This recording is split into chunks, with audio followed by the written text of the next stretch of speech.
On this episode of ResiWeek, not offering cybersecurity, and Dante Jones in smart home. All this and more on this episode of ResiWeek. The network for the AV industry. What are you listening to? This is AV. This is AVNation. This is AVNation. This is ResiWeek episode 221, All Money's Green. Except it's not. Support for AVNation is brought to you by Access Networks and by Blackwire Designs, the go-to distributor for the CI industry with an extensive product lineup backed by unmatched sales and system support. Hey, welcome to ResiWeek. This is your weekly roundup of all the latest news and stories for the residential AV industry. I'm your host, Matt D. Scott for AVNation.TV. And this week, I am pleased to be joined by three of my favorite people and three of my favorite guests. We've got first, Heather Sidorowicz. She's the president of Southtown AV, proudly representing her Buffalo Bills today. How you doing, Heather? I'm just PG. I have my health, and the rest we can figure out. That's a pretty average response these days. Next up, we have my good friend Brad Hinsey. He is the senior marketing leader at Snap AV. How are you, sir? Doing well. Thanks for having me on. Thank you for being here. And last but certainly not, or maybe least, depending on how he behaves today, we've got my good friend Stephen Bronner, the owner and mouth of the South of Pro Audio Georgia. That tag is courtesy of our friend Heather. How are you, Stephen? Man, I am freaking outstanding. It is beautiful down here today. We are going to have a great show because I know your wife is in the truck beside you. So if you step out of line, she's going to solve this problem for me. It's great. It's going to be a great show. Man, I live out of the lines. She's used to it. Right, but she's normally not on the show to hopefully corral you. All right, ladies and gentlemen, let's start this off with a story that comes to us from CE Pro. A study that was just released shows that 73% of integrators do not offer any form of cybersecurity services. Not only that, 40% of them are not even protecting their own businesses with any cybersecurity solutions. Color me shocked, because I'm not. Heather, let me start with you. Arlen wrote a great piece on this, so thank you to you, Arlen, for this fantastic piece. They worked with the research firm Parks and Associates, who you've probably heard of, to go through this whole thing, and they found that 79% of U.S. households are concerned about data security, privacy issues, etc. But as I mentioned at the top, most integrators are not really offering this in any way, shape, or form. Heather, all we've heard about from, everyone and their mother has been how we as integrators need to own the network, be in charge of it, own everything, manage the security and the privacy of all of our customers. And yet, if this report is accurate, the majority of us, A, don't offer it, B, don't even drink our own Kool-Aid and do it in our own businesses. So let me ask you, as somebody who plays in both residential and commercial, first of all, why is it that so many integrators are not doing anything in the cybersecurity realm? And B, are you doing any of this yourself? So I would like to see a survey that says how many AV integrators answer their phone. You might get some pretty high numbers on the other side of that too. I think, in all seriousness, AV and IT are not the same. There's certainly a gray area, and there's some things that overlap, but the companies that have started as a solid AV company, unless they've seriously buckled down and done training, now is a great time to be doing that. They're just, it's not a comfort level, and therefore they're not offering it. And that's good. Because there's a lot of people who might be offering it who aren't really comfortable with it, and that's even scarier. Once you get, hanging a TV is one thing, hooking up a surround sound, hooking up some Sonos. When you're getting into some AV security, that when someone taps in, that's a whole different beast. And you should be quite the expert and have some comfort level before you dive into those waters. So that number didn't surprise me at all.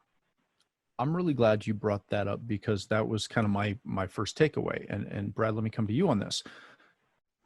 Is it that cybersecurity, to put it in that nutshell, that grouping or that heading, does not really do anything to explain what we're actually talking about? Cybersecurity could mean that you've enabled, intrusion detection on, in your case, your Comcast router, versus a full-on, Sophos, threat management platform, or what have you. There is like Barracuda Network. There are all these crazy firewall systems that do, data checks on every single bit that goes in and out of that network. Is it that there are just too many options here that we can't really come to terms on what is a baseline for what, quote unquote, cybersecurity for the home is? Yeah, I think so. I think you need to get down to the level of, all right, what is really most important? You could parse the data point that he had in the report about consumers really concerned about data privacy. And I think that we're now coming into a place where consumers are asking those questions and they're actively interested in protecting themselves. But it really comes down to, what apps are you using? What products are you using in the home? That's a very different issue from protecting your home from people intruding and coming in. So I think you have to parse out both of them, right? But I think that we do need to come to a common understanding, common definition of what's the baseline, what's the bare minimum that we should provide.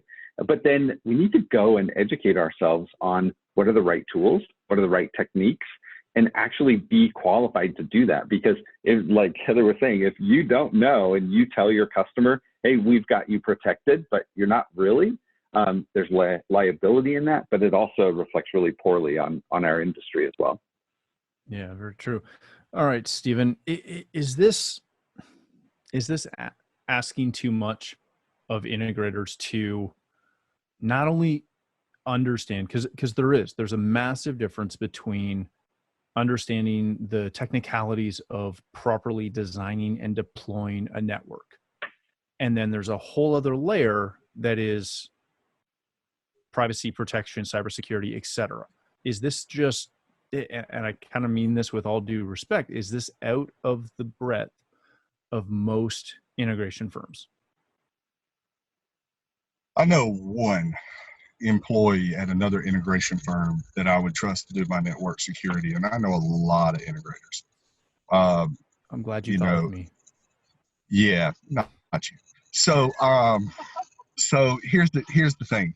I know one. His name is Anthony, and he honestly might be the smartest networking guy that I've ever met in my life. However, I love what Heather said. I think it boils down to exactly what Heather said. If you don't know what you're doing, stay out of it. That's part of the problem with the rest of our industry. We get these guys come in that know how to hang a TV. Next thing you know, they've convinced a client that they can do full automation because they read it in a magazine. If you don't know it, stay out of it, or stay in it. You make me a fortune. I do a lot of takeover projects. But here's the other side of it. I think the survey is garbage, because I've talked to these clients that say they want security, and what do they have sitting on their kitchen counter? Amazon, Alexa, Google Home. These people say because it's a keyword. If you did that same survey, but you did it inside their home and looked at the proof and not just what they're saying, these people don't care about cybersecurity. If they cared about cybersecurity, they wouldn't have an Alexa sitting in their kitchen that's listening, constantly trying to sell you stuff on Amazon. They wouldn't have a Google Home that's selling advertisements to Facebook. They don't want cybersecurity. They want the idea of cybersecurity. It's just like, it's no different than putting an alarm on your house. It makes you feel good, but if you don't turn it on because it annoys you that you can't go out the door at night, then what use is it? I think have a cake and eat it too. Yeah, I really feel like that. I read the survey, and the first thing I thought was, they found 79% of people that really want cybersecurity. I know thousands of people, and I can't name 75 that want cybersecurity, much less 75%. Is it not, though, most likely the way in which they worded that survey? It is. it 100% is how they worded the survey, but the other side is people inherently want to look intelligent. People want to look informed, but when it inconveniences them in any way, they're not going to do it. So yeah, people will tell you, oh yeah, I want cybersecurity. And then you go, okay, great. Turn off all the Google tracking on your phone, turn off your voice recognition. And then they go, but what about when I want pizza? What about when I want to turn my lights on with my voice? Oh no, that's not going to work. But now your phone won't track everything you're saying. They won't do it. They won't do it. You tell them they can't use Siri, and they'd rather give up their child. So, I mean, honestly, I read the report, and in all due respect, I think that the numbers that they reported are accurate to the numbers they got. But the truth is that they probably actually only have about 13 to 14% of those people that would, if you went into their home and said, do you want cybersecurity? Yes. And you looked around, they don't have smart devices sitting around. I mean, think about it. LG, Samsung, Sony, they all have Alexa. Yamaha soundbars have Alexa built into them. Those things are in there because people want them, not because they just thought, oh, cool, I'd rather I want to pay this licensing fee for no problem. So yeah, it's a cool survey, and congratulations on your survey. That's great. But the truth is the numbers are garbage. But I think the points you make highlight the opportunity for us, right? There are a lot of consumers that won't live without certain services. And part of that is because they trust those companies. Now, whether they should or they shouldn't, that's a different conversation. But we as professionals, we have to help protect them from the bad guys and enable them to use the services and the products that they want. Right, that includes locking down certain products and enabling some of the others, and I think that's just the real world that we live in today. We're well past the point where somebody can have a home that's not connected to the internet, where devices aren't connected. Period. We just have to do it in a way that the ones we want connected can, and those people and services that are trying to attack us are kept out. And I think that's really an important distinction. Is this not the question or the conversation you have to have with your client, that to determine when they say, if they say that they want cybersecurity or they want some sort of protection when they're online, drawing a clear boundary between, are you looking for anti-hacking, spam, etc., intrusion, things such as that, or are you looking to, limit your online footprint? Well, I think that our job, let's just face it, we sell toys for a living. No one needs 99% of what we sell. So our job is to sell a lifestyle to a client that is convenient for them, that allows them to enjoy their surroundings. It's an experience. That's what we're selling, is an experience. And if you go to the client and you say, hey, I'm going to sell you this experience, you should give them the option. And we do. I do every single job. I tell my clients, do you want me to lock your network down? And then they always ask, well, what does that mean? Of course, that's the question that's supposed to trigger. And then you say, okay, well, here's what it does. And we go through this spiel of cybersecurity. Are you trying to do prevention? Are you just trying to do limitation? What are we doing? It's the same thing, security business. Are you selling door contacts or bars on the windows? Basically that's what we're doing here. And I will tell you that after going through the pros and the cons, man, I've got clients that have teenagers that don't even want like router limits, or what now it's called cleaner or something, but they don't even want router limits. My wife is addicted to router limits. She will turn Instagram off on the kids in a heartbeat. Don't think she won't. She is gangster, I'm telling you. But these clients, they want to feel secure, but once you inconvenience them, that's a different story. And you're right, Brad, 100% you're right. Our job is to try to protect them. But, it's kind of that same old story. You can't love somebody that doesn't love themselves. You can't protect somebody that it's like your parents during coronavirus. Mom, dad, stay home. Okay, sure. Where they at the next day? Home Depot, Kroger, whatever. I told you to stay home, you idiots. But no, they won't do that. You know what I mean? So it's the same thing. I think it's a good talking point. But the truth is people are going to do what's convenient. Don't call your mom an idiot, Stephen. All right, whether she goes to Kroger He's a or not. wonderfully lovable, incredible idiot. All right, let's change topics for a minute. Let's go to a story that comes to us from a residential tech today. A former NBA champion, Dante Jones, brings his passion to the smart home industry. If you follow the NBA, not so much right now, but in the past, if you follow the NBA, Dante Jones won a NBA championship with the Cavaliers. And after that, he went on to the Harvard Business School to take part in the MBA's crossover into business program, which teaches athletes essentially business essentials and business principles, which is really, really cool. He then started and joined a company, as I'm blanking, there it is, Pearl Homes, to essentially start to create smart homes in a sustainable community. So, Brad, I want to start with you on this. First of all, go read this article. Not you, Brad. Everyone listening, go read this article. It's very good. And Anthony covers a lot of stuff in this interview with Dante.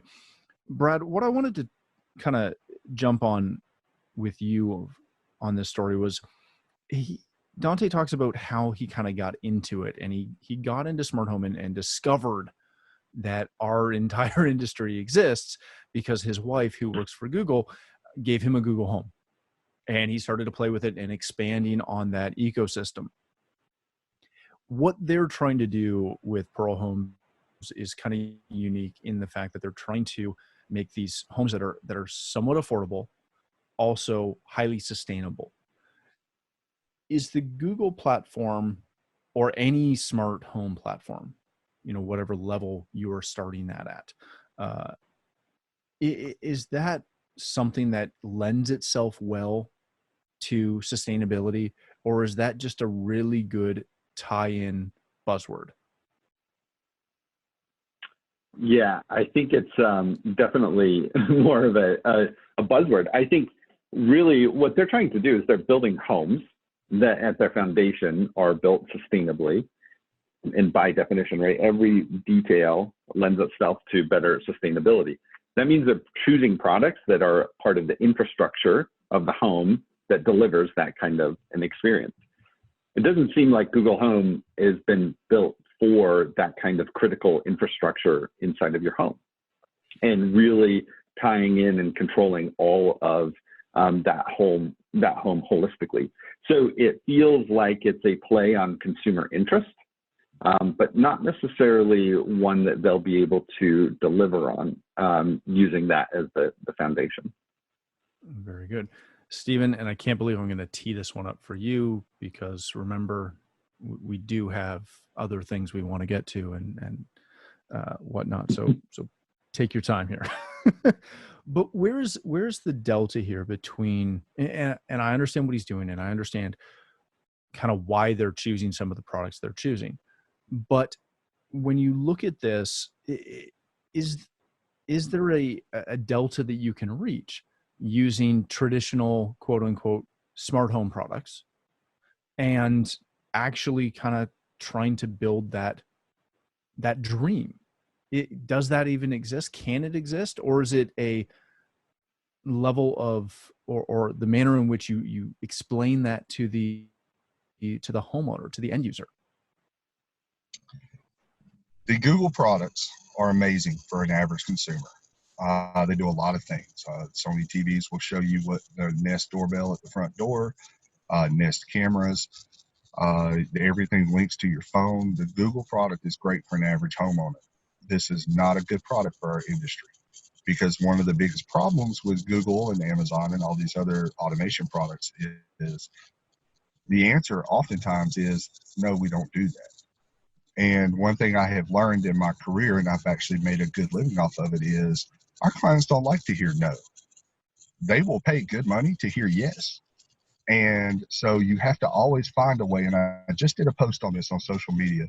you've got to find a way to say yes. And with the Google products, you can't always say yes. Sometimes the answer is, we don't do that. So that's when you hire a professional like us. We come in and make it happen. So the true smart home will never happen with a consumer-based product because the limitations are too strong. And the reason why the limitations are there is because the R&D that it would take to roll out the kind of automation that a company like mine or yours or Heather's put out. Look at what Control4 can do. Bring Brad's company into this. There is no way that Google is going to put the R&D in to do the level of automation that Control4 can do. Period. It's never going to happen. So they have the money. They're just not going to do it because it's not a wise investment. They're shooting for that 80% of people, 75% of people. But the clients that we deal with in our channel, they're not in that percentage. They're in the top 5. They will pay you, like I said, they will pay you good money to say yes. And so is this product viable? Not for our clientele. I'll tell you a side story. I have a retired NFL player, and he went through that program you're talking about. And he was all gung-ho. He was going to start building houses and being a general contractor and flipping houses. And he went through all that. And the very first thing he told me was, and Google came and did a presentation. I think we're going to start doing Google Homes. They're not dumb. They're smart. They're going after these guys because it sounds good. But the truth is I went to that same guy after he got through with the conversation. I let him go on, and I looked at him and I said, you know how you like to use the stuff in your house? And he said, yeah. I said, Google won't do any of that. And he said, what do you mean? They showed us samples. It'll do everything. It'll tie in with my Lutron. And I said, yeah, it'll tie in with your Lutron. I said, it'll do some neat surface stuff. But man, you got some weird requests. And he kind of laughed at me because he's a weird dude. I love him to death. He's a weird dude. And he said, yeah, I do. I come to you with some crazy stuff.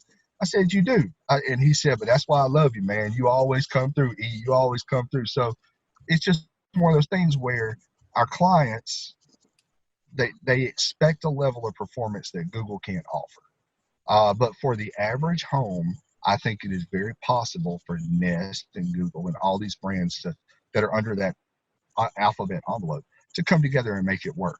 But they will never do what Heather can do. They will never do what you and I, Matt, can do. That's just not that's not their wheelhouse. So Heather, let me ask you this then. Because this is something that I kind of philosophically fight on. Does that mean that this level that Dante is trying to do, and we're kind of reading into what Dante does here, just full disclosure from the article. They don't specify exactly the platforms and how he's using it, but this is what we're taking away from it. So if we're wrong, let us know. But does this mean, because there's a lot of people in our channel in the CDU world that are being fairly successful doing this for everyday people that want some smart stuff. If you've been in a Control4 presentation on smart home, a level 1, level 2 home, not a level 4, level 5, but just an entry into this market. By taking Steven's approach and saying, yeah, no, you can't do all the cool stuff. For the average person, is this not cool enough? Does that mean they don't belong? For the average person, it's absolutely cool enough, right? But that's not going to be our clientele. Our clientele is going to be the cool enough and then some. It's going to be one button that does multiple things, or one piece of voice control that launches, that's an entire scene. It's not multiple apps. As my good friend Rich Fergosa used to tell me in my early days, as I was getting more into automation, it's the difference between the Panda Express, you have what's on the menu, and custom is going to fine dining and getting something that these two things that taste phenomenal together, that you can order off the menu. They'll make anything for you. That's what we sell. That's what we're talking about, right? But to have an introduction to any control whatsoever, these things are great. And the more that they're out there, the more that's possible. And the more that people are hearing about it and understanding that it exists. You know, I don't know about you guys, especially Matt or Steven out there, how many times you've been challenged out there because someone tells you that they can control their lights with their phone. And then they can go to each light and they can go to change it to blue. Well, that's not home automation, changing one light to blue, right? That's not a scene. That's not my lights coming up at a certain percentage at dusk so that I never walk into a dark house. That's the difference in home automation. What we sell is enhancing your quality of life, but they're selling our products and some fun little pieces to that. I always love that comparison, because as anyone who's listened to me for any length of time knows, I love lighting control. And I always have that's really cute. You put a $2 light switch on your phone. Good move. When Good people know you do this, so that's what they want to come and prove it to you. Like, I can change this light. Look what I can do. When do you ever need your dining room to be red? Are you having a rave? Yes, I am. I'd like to just point out the irony of this conversation so far. We started the conversation talking about how 79% of people want cybersecurity. Now we're talking about the fact that this major company and this major person is starting a business based on Google Home, whose job is to take your information and sell it. Let's just soak that in for a moment. Marinate. Yeah. Well, I think that this is either going to generate business for us because people are going to live with it and want it to do more when it can't, and seek out professionals that can help and the right platforms that will help make it become real. Or on the flip side, it could turn people off and just say, I live the smart thing. I hate it. It can't do anything. It never works. It's not reliable. Just don't even talk to me about it. So you could go one of those two ways, I think, as projects like that get more pervasive. Well, and Brad, see, I think there's a third option there. I always get concerned that this will do and be that good enough, that for a large percentage of the population and a large percent of our clients, this will be good enough. And they won't necessarily feel the need to strive for that next level. Because what becomes really interesting as you flesh out this conversation is the price difference of what you can do with my personal company. We're working with a client right now who bought a home, and they want to build off a Google Home platform. So we're kind of assisting them in that. We're not owning it because it's Google Home, but we're assisting them and listening to the conversations between, Nest cameras versus actual, true CCTV is a very weird conversation to talk about the differences and why it matters, and watch someone go, yeah, I don't need that. I don't care. It's cool. Yeah, this is good enough. No, I think you're right. That's a very valid third option. But they want cybersecurity, though. Keep that in mind. See, and again, back to your point that you made earlier, I don't believe people do. So here's the other side, and I mean, please don't take this disrespectfully. I love you. I will take this but I hope you do. Yeah, it's a direct jab. I've already done it, actually. Yeah, good. So whenever you say our clients, I disagree with you. I think, Heather, they're not our clients. See, if someone, I'm going to stop you right there, though. Okay. There's a difference, because believe it or not, I've had this debate a lot. I personally don't limit my clients on either end, either spectrum. I will take pretty much anyone's money unless I find them too difficult to work with, at which point they'll fire me or I'll fire them. Yeah, I'm in the same world there. I mean, if you want to do some Sonos and some Alexa, I'm cool with that, right? I'm in and out in a few hours. We're paid for that day. That's cool, right? So we'll run the gamut. I've always made the distinction, and somebody taught me this early in my career, that if you have someone willing to give you money, and you don't have to compromise anything, right? And you can level set them for whatever that is. Why would you turn down money? Okay, let me play off of that. I agree with you that if I can get in and out and they want to do, like she said, Sonos, Alexa, and I can get in and out, that's fine. But at that point, it's not your system. At that point, that system is something that they have to own and they have to take care of. So I am 100% on board with taking money. All money's green. I've taken money from people I love, and I've taken money from people that I wouldn't necessarily like to spend time with. Not all money is green. Ours isn't green. Well, you're Only Canadian. one of our Your bills money is green. It's candy colored over there. Yeah, that's right. You guys, anyway. So true money is all green. So we're no, seriously, here's the thing. If someone wants to give you money to come in and set up a retail product, and they're willing to accept the fact that you'll set it up, but you don't support it, you'll help them work through problems, but you don't necessarily support that product. If it goes bad, they have to take it back for warranty, things like that. I'm okay with that. But if I have a client call me in to do home automation, and they say, we want to do home automation, but we want to base our home automation off of this product, like Google Home or something, I differ. I would literally tell them, well, I'm sorry, I cannot guarantee you that product's going to work the way that you want it to work. Therefore, I can't supply you with that service. And I happily point them to somebody else.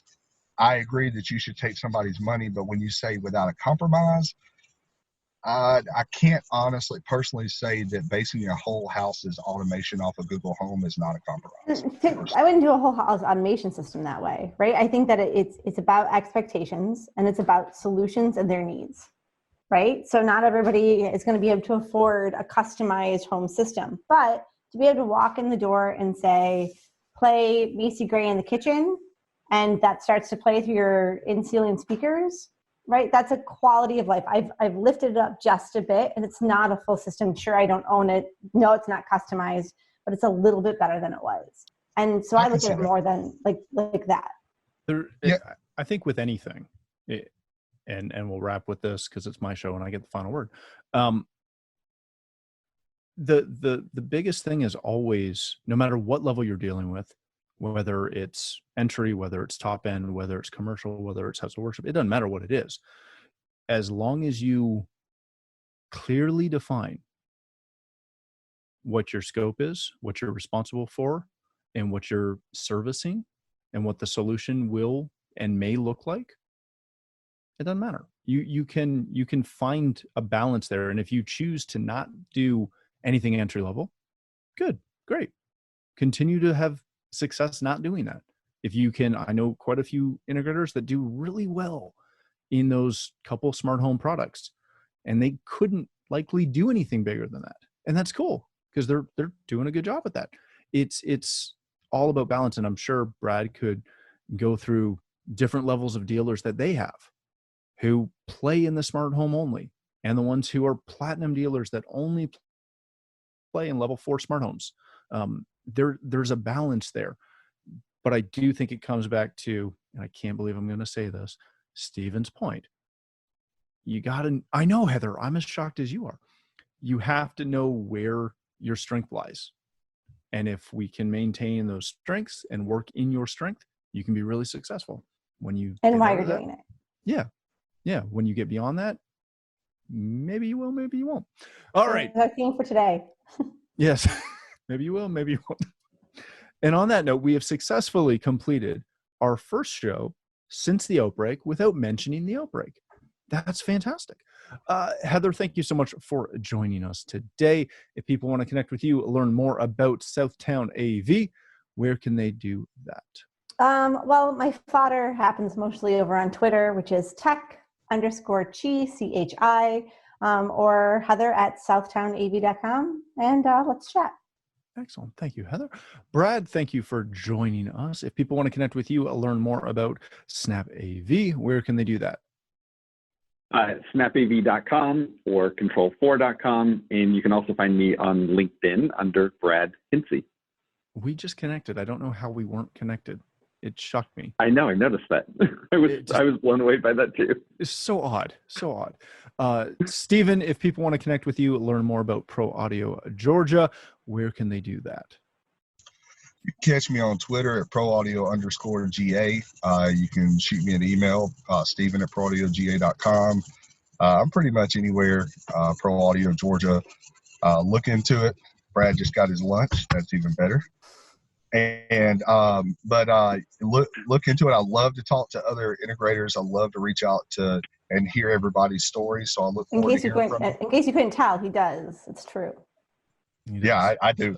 I love talking to other integrators. It's amazing. So reach out to me. I'd love to talk to you. Excellent. Thank you again, all three of you, for joining us. If you'd like to connect with me, you can find me at Matt D. Scott on Twitter and pretty much every other social platform. But more importantly, please visit AVNation.tv, where you'll find this show, as well as a wide variety of our other shows with all the verticals that we cover. When you visit the website, please take a moment to check out our supporters. We are extremely thankful for their support and ask that you check them out as well. Thanks again for watching. That's all the time we have for this episode of ResiWeek.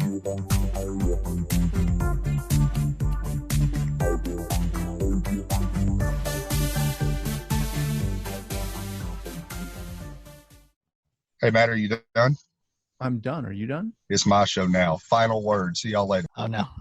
No, it's not your show. We can mute you. And heck, I can call your wife.